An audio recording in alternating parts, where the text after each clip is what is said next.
So dear friends, welcome to word power made easy के chapter 5 में। आप अभी तक इसके चैप्टर 4 पढ़ चुके हैं, वो अलग अलग टॉपिक्स पे थे। आज का जो टॉपिक है ये लायर्स और लाइंग पे हैं। पिछले टॉपिक्स आप मेरे यूट्यूब पर लिंक पर जाइएगा, आई लगा हुआ एक आपको ऑप्शन दिखाई देगा, वहाँ पर आप जाइए और उन सभी को सीरीज़ में देखिए। जब आप उनको सीरीज़ में देखेंगे तो आपको हर चीज़ अच्छे से समझ में आएगी, कोई भी चीज़ आपके माइंड से स्किप नहीं होगी। क्योंकि ये बुक ऐसी है, इसको अगर आप सीरीज़ से पढ़ेंगे, अच्छे से पढ़ेंगे तो ही आपको अच्छे से फ़ायदा होगा, नहीं तो आप खुद कंफ्यूज हो जाएंगे कि क्या पढ़ना चाहिए और क्या नहीं पढ़ना चाहिए। आज का ये जो टॉपिक्स है ये ख़ास तौर से ऐसा नहीं है कि लायर्स और लाइंग के बारे में है, ये असल में उन लोगों के बारे में है जो बात बात पर झूठ बोलते हैं और किस झूठ को क्या कहा जाता है। ये सब चीज़ें आपको डिटेल में मैं डिस्कस करने वाला हूँ। ये 12 वीडियोज़ की सीरीज़ है, आपने इसको पूरा देखना है और अच्छे से समझना है। तो चलिए हम चलते हैं आज के इस टॉपिक पर। कुछ नए वर्ड्स मैं आपके साथ लेकर आया हूँ, इन रूट वर्ड्स को अच्छे से स्टडी कीजिएगा। तो हमेशा की तरह जो हमारे ब्लू कलर में जो वर्ड हैं वो रूट वर्ड हैं और रेड कलर में जो वर्ड हैं वो हमारे इनके मीनिंग है। तो आज का सबसे पहला जो वर्ड है वो है हमारा नोटिस। नोटिस का मीनिंग होता है नोन, जिसको आप जानते हैं। नोटिस मीन्स जिसको आप जानते हैं, नोन। अब नेक्स्ट जो हमारा वर्ड है वो देखिएगा, समस। समस का मीनिंग क्या होता है? Highest point. किसी भी चीज़ का जो हाईएस्ट पॉइंट है वो क्या है? आपका समस है। नेक्स्ट आपका कोरिगो। कोरिगो का मीनिंग क्या होता है? किसी चीज़ को ठीक करना, correct, to correct. To correct English में वर्ब है। नेक्स्ट वर्ड है वेटस। वेटस का मीनिंग है वो ओल्ड। इसको एक्सपर्ट भी कहते हैं। जो जितना ओल्ड होता जाता है वो उतना उसका उस चीज़ का एक्सपर्ट होता जाता है। तो वेटस जहाँ कहीं आपको देखे मिलेगा वर्ड तो आप उन्हें उसको एक्सपर्ट समझना है। नेक्स्ट वर्ड है जेनेसिस। जेनेसिस का मीनिंग होता है बर्थ या ओरिजिन। अब जेनेसिस जीन से बना है। जीन का मतलब ही होता है शुरुआत करना किसी चीज़ की, बर्थ होना। तो जेनेसिस मीन्स बर्थ या ओरिजिन। ओरिजिन का मतलब है कोई चीज़ कहाँ से आई है। जेनेसिस। जीन्स आपसे वाकिफ हैं। सीन। सीन का मीनिंग होता है किसी चीज़ को जानना, नोइंग होना, किसी चीज़ की आपको नॉलेज होना, वो सीन कहलाता है। तो चलिए फ्रेंड्स जानते हैं आज के नए वर्ड्स। तो पहला जो हमारा वर्ड है ये है नोटोरियस। नोटोरियस का मीनिंग क्या होता है? अब इसमें देखिएगा, नोटस का मीनिंग क्या है? नोन, जिसको लोग जानते हों, जो फेमस हो। लेकिन फेमस होता है अच्छे कामों के लिए। जो अच्छे कामों के लिए फेमस है वो फेमस होता है, लेकिन जो बुरे कामों के लिए होता है वो फेमस नहीं होता, वो बदनाम होता है। तो जो नोटोरियस है वो है अनफेवरेबली नोन। हिंदी में एक वर्ड है प्रख्यात, एक वर्ड है कुख्यात। तो ये जो कुख्यात होता है वो होता है किसी न किसी चीज़ के लिए बदनाम। कुछ लोगों की पॉलिसी होती है कि ना बदनाम होंगे तो क्या नाम नहीं होगा। तो जो ऐसे लोग होते हैं जो गलत काम करते हैं खाली फेमस होने के लिए, उनको नोटोरियस बोलते हैं। नेक्स्ट वर्ड है अपना कंज्यूमेट। अब कंज्यूमेट में देखिएगा, समेट वर्ड जो आया हुआ है इसका मीनिंग होता है हाईएस्ट, ऊंचे वाला। अब कंज्यूमेट यानी कि जो सबसे हाईएस्ट लेवल अचीव कर चुका है किसी न किसी कला में, आर्टिस्टिक या फिनिश्ड, अपना अचीवमेंट हासिल कर चुका है, सबसे टॉप पोजीशन वो ले चुका है। तो यहाँ पर आपको कंज्यूमेट वर्ड का मीनिंग समझ में आ गया होगा। इसके साथ अगर आप लायर लगाएंगे तो कंज्यूमेट लायर यानी कि एक ऐसा इंसान जो झूठ बोलने का एक्सपर्ट है, झूठ बोलने में टॉप है। कोई शराब पीने में जो फेवरेट है, पीएचडी की हुई है जिसने शराब पीने की, तो वो कंज्यूमेट अल्कोहलिस्ट, अल्कोहलिक। तो यहाँ पर आपने दो वर्ड समझ लिए हैं, नोटोरियस और कंज्यूमेट। इन दोनों वर्ड्स में आपको कोई दिक्कत नहीं होनी चाहिए। नेक्स्ट वर्ड आप देखिएगा,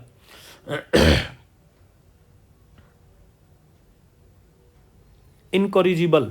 कॉरिजिबल जो वर्ड है इसका मीनिंग क्या होता है? बियॉन्ड रिफॉर्म, जिसको सुधारा ना जा सके। ये कोरिगो वर्ड से आया है। कोरिगो का मीनिंग होता है टू करेक्ट।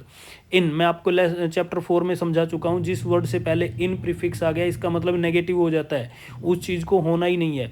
तो बियॉन्ड का मतलब होता है परे। तो बियॉन्ड रिफॉर्म, जिसको सुधारा नहीं जा सकता, वो इतने हिसाब से इस लेवल का वो खराब हो चुका है। कोई इनकॉरिजिबल लायर है, इसका मीनिंग ये है कि वो इतनी ज़्यादा झूठ बोलने का आदी है कि उसको आप सुधार नहीं सकते, उसको आप ठीक नहीं कर सकते, सीधा नहीं बना सकते। इनकॉरिजिबल, बियॉन्ड रिफॉर्म होता है इसका मीनिंग। कोरिगो ठीक करना, इनकॉरिजिबल जिसको ठीक ना किया जा सके।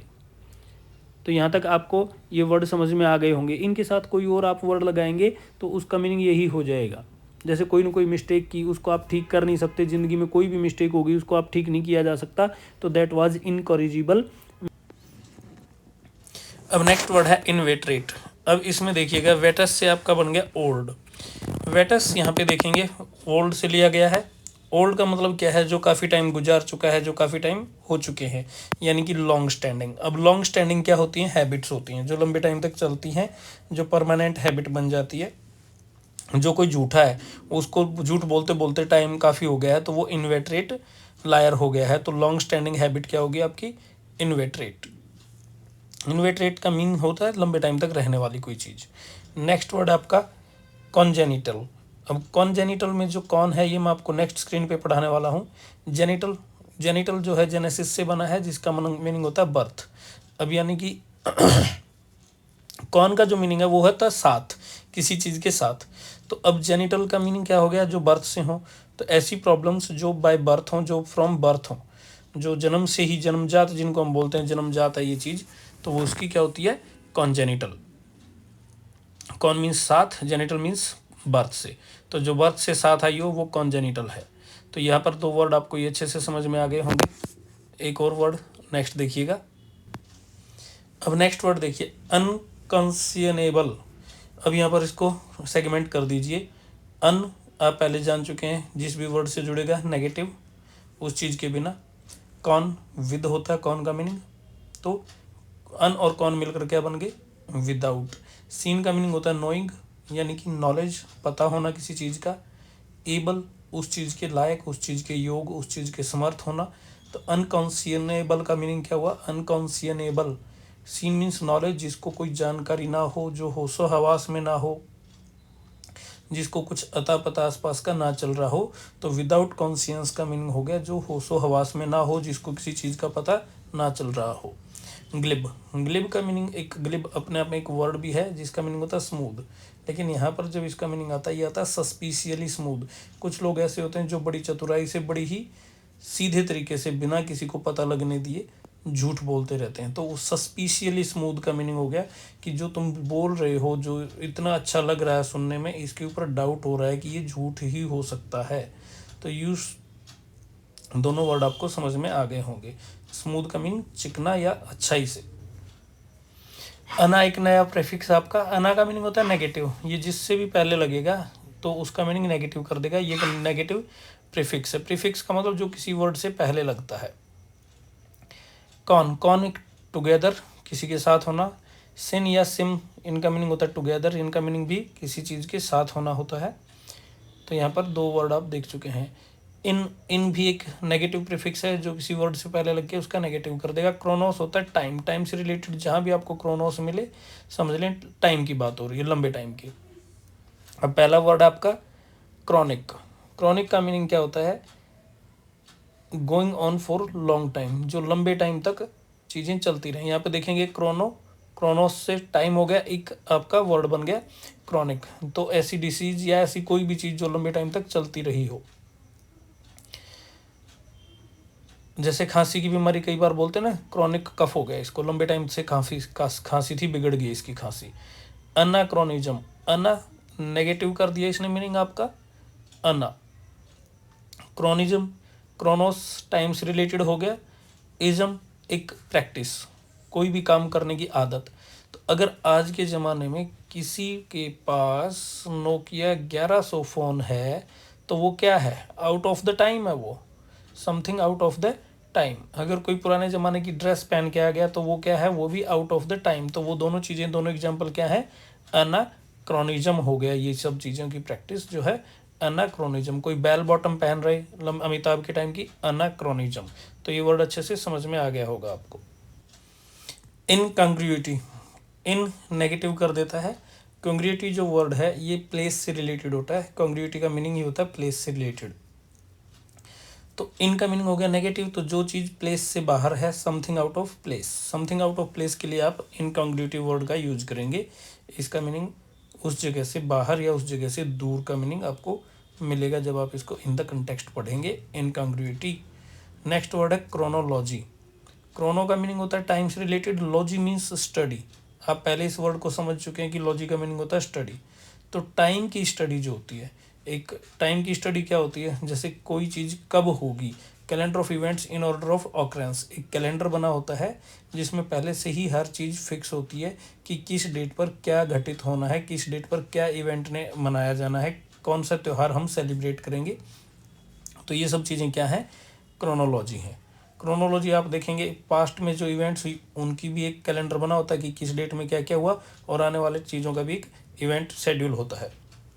नेक्स्ट है क्रोनोमीटर। इसमें दो वर्ड आ गए, दो रूट वर्ड आ गए, क्रोनो और मीटर। मीटर जो आपका मेट्रॉन से बना है, आप प्रीवियस चैप्टर्स में पढ़ चुके हैं ये। क्रोनो का मीनिंग होता है टाइम, मीट्रॉन का मीनिंग होता है मापने वाला। तो एक ऐसी device that measures time very accurately, जो टाइम को बहुत एक्यूरेटली मापती है।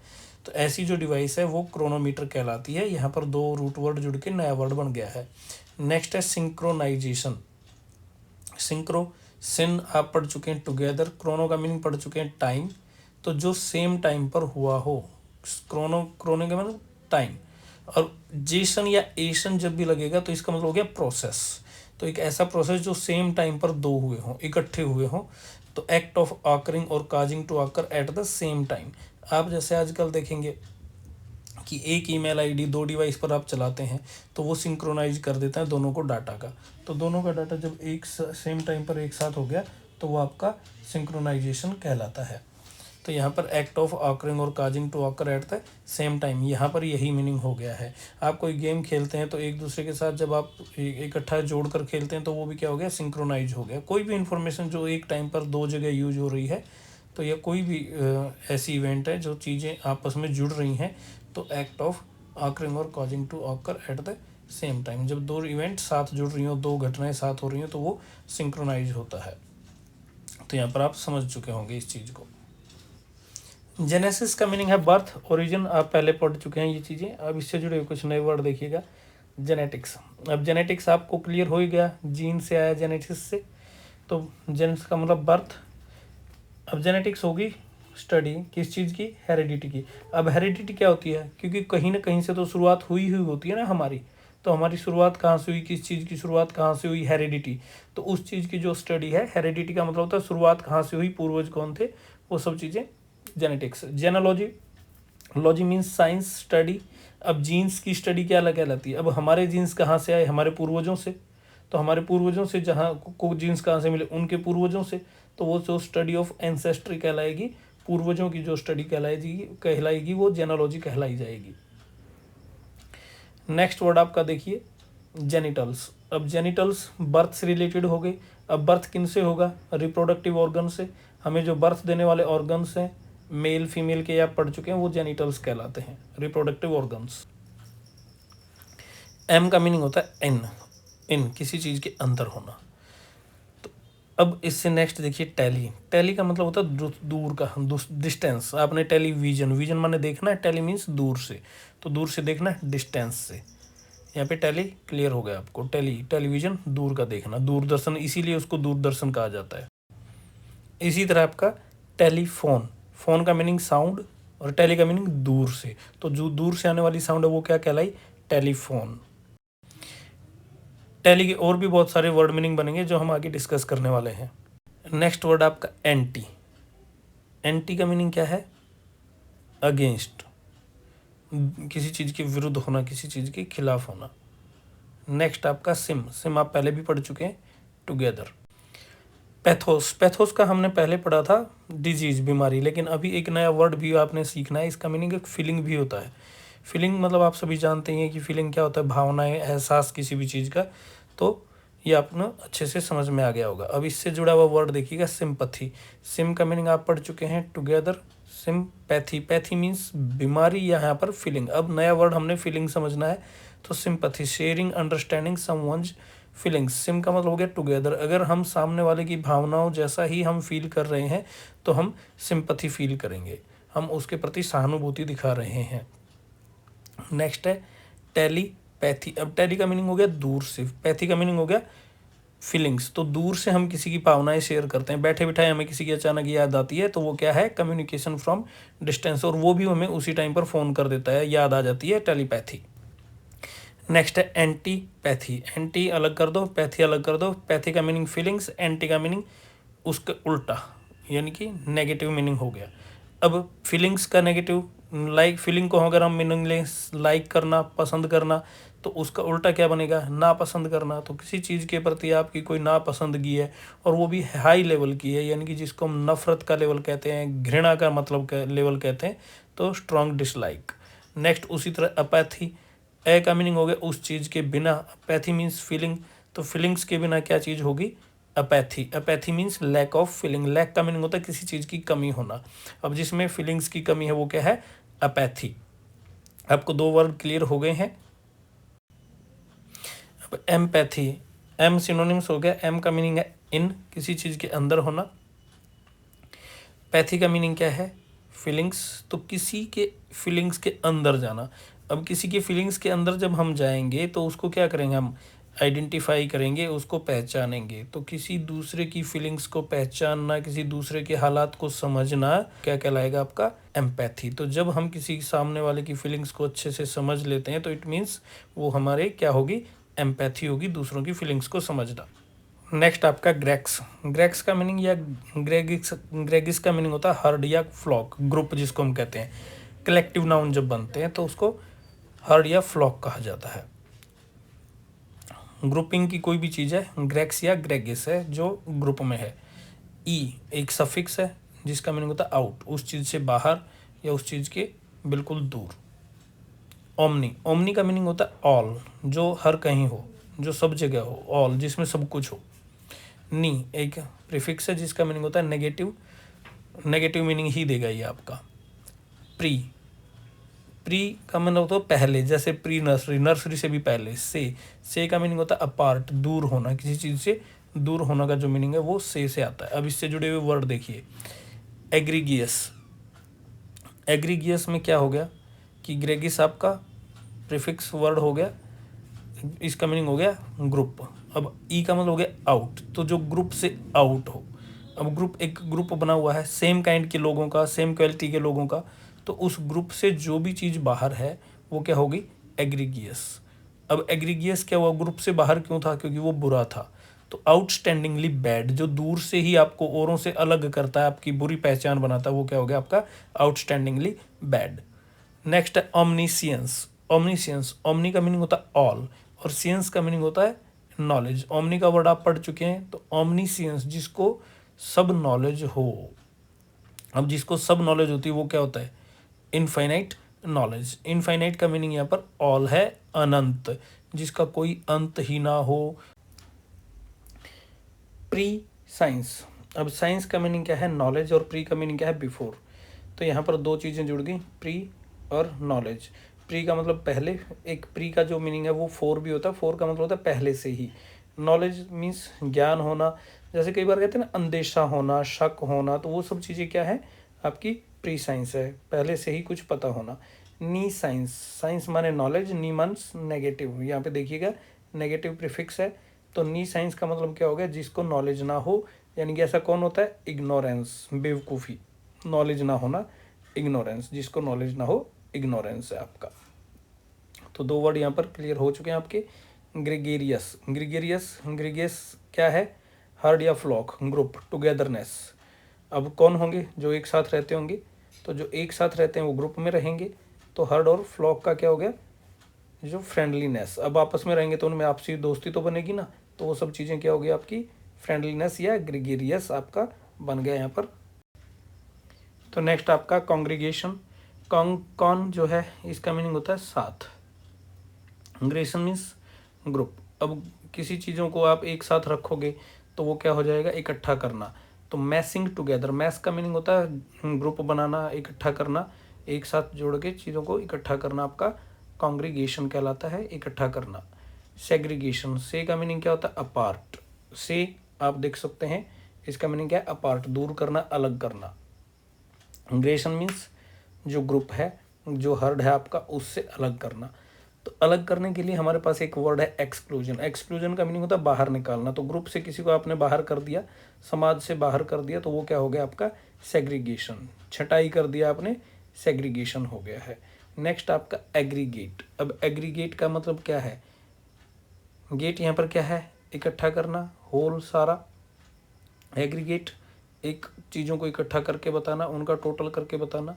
जैसे कई बार आप मार्क्स वगैरह देखते हैं तो उसमें सभी चीज़ों को इकट्ठा करके उनका एवरेज निकाला जाता है, तो वो क्या कहलाता है आपका एग्रीगेट परसेंटेज कहला जाता था। ओवरऑल परसेंटेज या टोटल का जो परसेंटेज होता है, होल ओवरऑल आपकी क्या परफॉर्मेंस रही, वो किससे पता चलता है, आपके एग्रीगेट मार्क से पता चलता है। तो सो डियर फ्रेंड्स, ये थे आपके कुछ रूट वर्ड्स और उनके मीनिंग्स और उनके यूजेस, और उनसे जुड़ी हुई काफ़ी वोकैब आपने अब सीख ली होगी। तो आप सभी मेरे यूट्यूब चैनल पर, मेरे फेसबुक पेज पर लाइक, सब्सक्राइब और शेयर ज़रूर कीजिए। और हाँ, आपको क्या समझ में आ रहा है, क्या नहीं समझ में आ रहा है, क्या आपको मुझसे चाहिए, इसमें और ज़्यादा मैं इम्प्रूवमेंट कैसे कर सकता हूँ, ये सब चीज़ें आप मुझे ज़रूर कमेंट बॉक्स में कमेंट करके बताइएगा। मेरे वीडियोज़ को आप सभी पहले अच्छे से समझिएगा, फिर सब्सक्राइब और शेयर कीजिएगा। मुझे खाली व्यूज़ नहीं चाहिए, मुझे आपके क्रिटिकल व्यूज़ चाहिए, जिसमें आप मुझे क्रिटिक्स करें, मुझे कमियां बताएं, जिससे कि मैं आपके लिए और अच्छे तरीके से वीडियोज़ बनाऊं, और फिर जाकर आप बेल आइकन पर क्लिक कीजिएगा। तो thank you for watching me. Happy learning, और keep learning, keep sharing me, keep liking me. Thank you very much.